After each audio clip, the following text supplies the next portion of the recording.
안녕하십니까. 어려운 법상식을 쉽고 빠르게 풀어드리는 변호사 최한결입니다.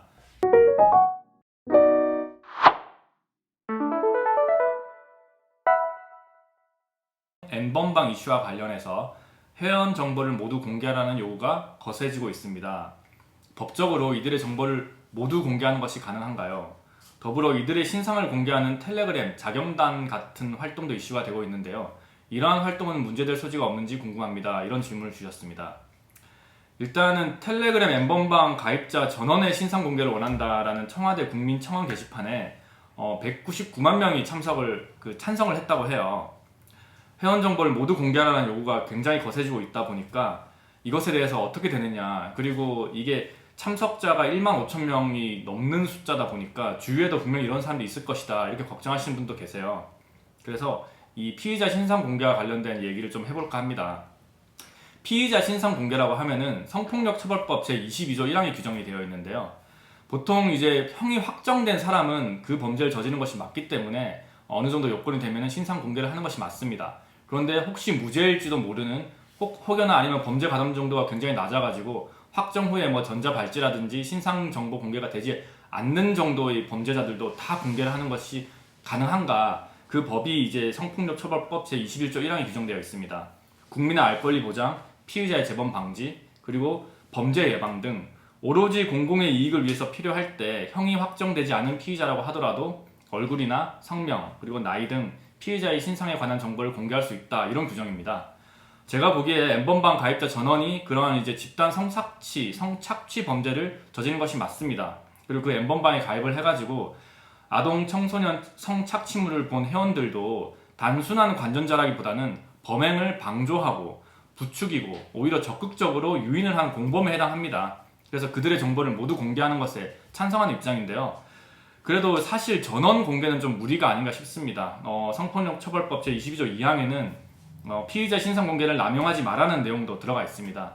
범죄 예방 목적이라는 규정의 취지에 볼 때 그 단체방을 운영했던 핵심 운영자들만 신상 공개를 하면 충분하지 않을까. 저의 생각도 그쪽으로 좀 기울어져 있습니다. 마음 같아서는 다 공개를 하는 것에 찬성을 하고 싶지만 그 법 규정과의 일단 조화를 생각을 해보면은 전원 공개라기보다는 핵심 운영자들만 공개하고 처벌하겠다, 이게 더 맞는 좀 생각인 것 같습니다.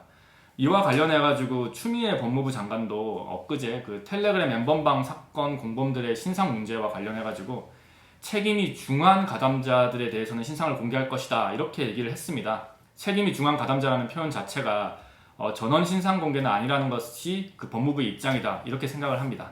텔레그램 그 N번방 등에서 성착취물을 이제 공유했던 사람들을 찾아내서 신상 정보를 공개를 하는 그런 방이 따로 있습니다. 주홍글씨라는 단체가 운영했던, 스스로 이제 자경단이라고 칭하고 있는데요. 근데 이것에 대해 가지고 수사기관들이라든지 아니면 일부 그 사람들 중에서는 수사에 도움이 된다, 적극적으로 장려를 해야 된다, 이런 평가도 있는 반면에 무분별한 신상 공개가 인권 침해라든지 사이버 명예훼손 피해로 이어질 수 있다는 우려를 나타내는 입장도 있습니다. 주홍글씨 방은 스스로를 이제 자경단이라고 칭하면서 범죄자 인권 따위는 고려하지 않는다, 이렇게 주장을 합니다. 그리고 지금까지 신상이 공개된 남성은 200명이 넘는다고 해요. 그런데 제가 보기에는 이런 활동은 수사기관이나 사법기관에 맡겨야 하는 것이 아닌가라는 생각을 합니다. 왜냐하면 신상 공개 과정에서 그 가해자의 가족이나 지인들까지 언급되는 경우가 굉장히 많습니다. 그거는 어쩔 수가 없습니다. 근데 그건 이제 무고한 피해자를 이제 양산을 하죠. 그래서 명백하게 그분들에 대한 명예훼손이 될 가능성이 있기 때문에 주홍글씨라는 단체가 운영한 이런 방이 조금 사회적으로 문제가 커질 가능성이 있습니다. 아니나 다를까 어제는 그 단체에서 무고한 여성이 범죄자로 지목되고 신상이 공개되는 일도 벌어졌다고 합니다.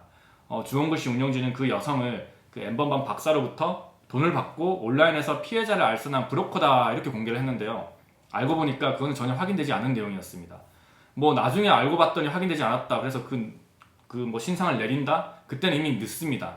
늦기 때문에 이러한 접근에 있어서 신중하게 해야 된다는 것이 이쪽 우려하는 단체에서의 입장입니다.